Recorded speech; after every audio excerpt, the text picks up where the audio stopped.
Yo, check out this creepy picture I found while I was looking for thumbnails for the current video. What the fuck?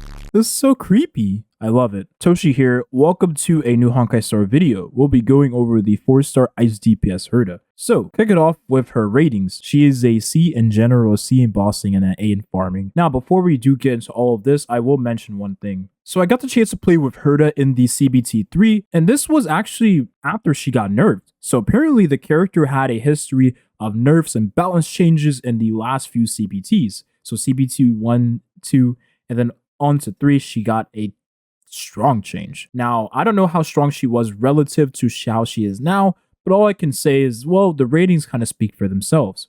So her basic attack is a single target hit, and it does 110% of Herda's attack at max levels to a single enemy. Her elemental skill deals ice damage at 110% max level to all enemies. If the enemy HP is at 50% of their total HP or higher, damage dealt to that target will be increased by 20%. So that is on top of the 110% of Herda's attack that she deals to all enemies. And then her ultimate deals ice damage 216% at max levels of Herda's attack to all enemies. So compare it to a character like Himiko, who also deals the same amount of damage roughly on her ultimate. Now, Himiko is stronger in the sense that she is a 5-star, so you will be getting more damage out of that character, hence why her rating is higher for farming because it's a 5-star.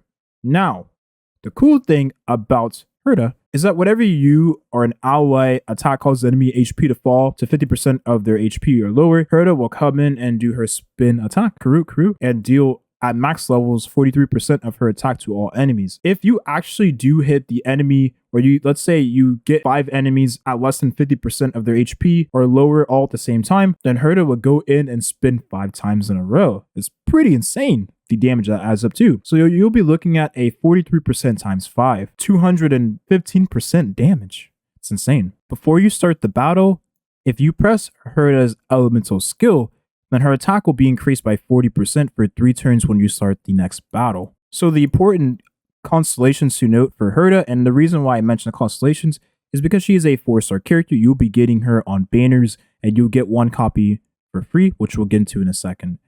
Her crit rate on her Eidolon or Constellation 2 will increase by 3% every time her kuru is triggered.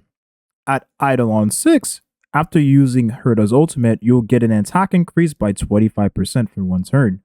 So, whenever you press Herda's ult, you will have your attack increase by 25%. If you plan to use you'll also be able to use your elemental skill in that same turn as you use your ultimate. Very important to note. So the cool thing about Herda, as I mentioned before, you will be getting this character for free while you play the game for the first time. When you go to Simulated Universe, which is an in-game game mode in Honkai Star Rail, you will be greeted upon a free Herda copy for your account. You also get all of these juicy rewards for playing the game mode. You'll get like first clear rewards with Starro passes, Starro pass, not the limited passes. You'll also get Stellar Jades. You'll get some advancement material for your characters, and you'll get some cool things you can kind of exchange in the shop for 5-star artifacts, or not artifacts, they're called light cones, excuse me. I played too much Epic 7. 5-star light cones, and you can also exchange them for more Starro passes. I did make these teams in the team building video. If you want to check that out, I will have that link in the description for that video, of course. But long story short, for the first team, you would use Herda because she is the star of the show in this team. And then you would use a character like Himiko, who is also another star of the show because she will be the other AoE DPS you use. The best in slot with Herda. But if you don't have Himiko, then you will use a character like Serval. Now, the funny thing is, in the Himiko video, which a lot of you, I presume, watched it, we did say that Himiko didn't really have much value in her kit. But I will say, in this farming team with Herda, she is best in slot. So even if you do get Himiko, you will still find a lot of value in the character just for the sole purpose of farming. It makes it a lot more easier when you use her with Herda. Probably will have this, what I'm saying in the video in some way, shape, or form. For the other 2 slots, you would use a character like Ting Yun, who will boost the attack of either your Herta or your Himiko, one of your AoE damage dealers, because both complement one another, so it doesn't matter who you give the attack buff to. But she can also give an attack buff to both of them simultaneously, so it doesn't really matter in the first place. You can slot in Bronya if you want to have even more damage, because Bronya gives a damage buff, a crit damage buff, on top of the attack buff she gives already. So if you have a character like Ting Yun only gives a attack buff and a damage buff, which is different from what Bronya gives, which is a crit damage and a damage buff. Now, the attack buffs that Ting Yun and Bronya gives do not stack with one another, because the way attack or any buffs work in this game, it takes the highest buff percentage of that certain buff. So let's say attack buff, you have 2 attack buffs, it will take the 50% attack buff over the 40% attack buff, instead of making it a 90% attack buff, if that makes sense. Now, for the third slot, which will be your flex, you can put pretty much any character in this slot.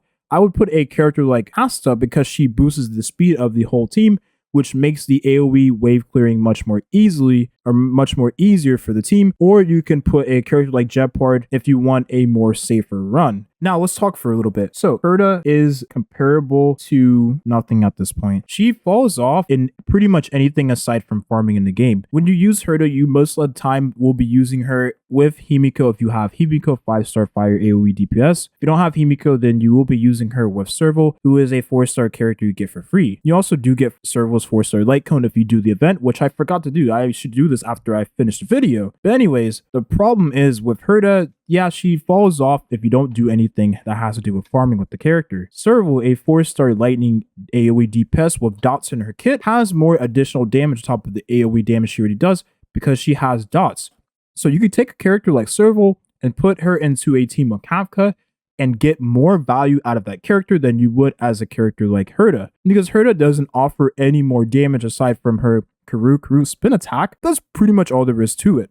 Now, as I said before, this character did go through changes from CBT 1, 2, all the way to 3, and she is different than the way she was before. From what I was told, she was broken OP, and we got to play with her in the CBT 3, for as long as we played the beta, and she was pretty good for the most part until we hit a plateau in the harder content. Now, this character does get better at constellations because you will unlock the doors for more damage for the character's strength overall. So when you hit the Eidolon 2, Constellation 2, and Constellation 6, that is more DPS and makes the character much more easier to build because you'll have additional crit rate and more attack for Herta. However, if you're not using her with a character like Ting Yun, who will boost your attack, give you energy, so you can get your ult much more quicker, or a character like Bronya who will give you a crit damage, an attack buff, and an overall damage buff, and a CR push, then you really don't get much value out of the character. But then again, that might just be Bronya and Ting Yun being broken and stupidly OP. Honestly, I personally really do enjoy the character design, and I really like the aesthetic of her using puppets. I won't spoil much of the character because I believe she has a really nice appearance in the story that I think a lot of you might be really happy to see for the first time. And you'll see it relatively early in the story, that's all I'm really going to say. But aside from that, this character sadly isn't the character that I thought she was going to be. But she is cool and fun to play with regardless because the spin attack is the best feature for this character, especially if you play her in the JP voice, if you know what I mean. But I'm going to end the video here. Thank you all for watching. If you have any questions, let me know in the comment section down below, and have a nice rest of your day. Peace.